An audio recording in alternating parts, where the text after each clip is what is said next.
यह कहानी है एक बहन के बलिदान की।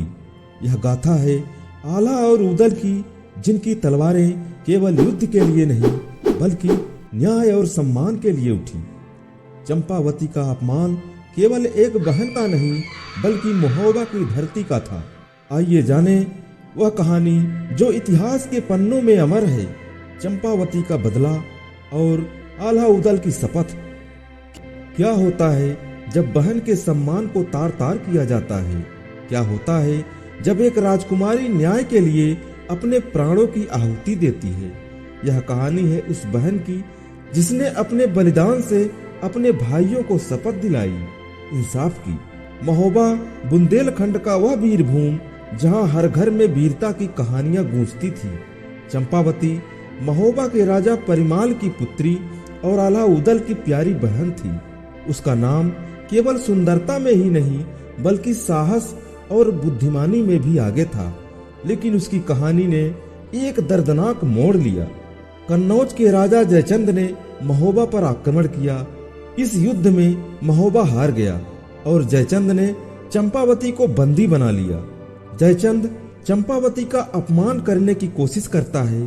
चंपावती ने अपमान को सहन किया।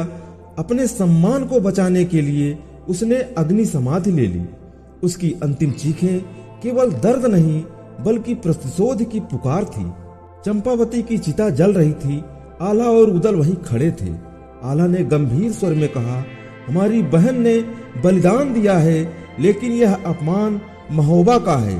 उदल, जयचंद का सर्वनाश हमारा धर्म है। उदल भावुकता से बोले, भैया जब तक जयचंद का घमंड खत्म नहीं होगा हमारी तलवारें आराम नहीं करेंगी। यह प्रतिज्ञा है। आला और उदल ने अपनी बहन के बलिदान को व्यर्थ न जाने देने की प्रतिज्ञा की। उन्होंने कन्नौज पर हमला किया, जयचंद की सेना को हराया और उसकी सत्ता को समाप्त कर दिया। कन्नौज की धरती रक्त से लाल हो चुकी थी। आला और उदल ने जयचंद को उसी तरह खत्म किया जैसे उनकी बहन की आत्मा न्याय की मांग कर रही थी। यह केवल युद्ध नहीं था, यह न्याय की स्थापना थी।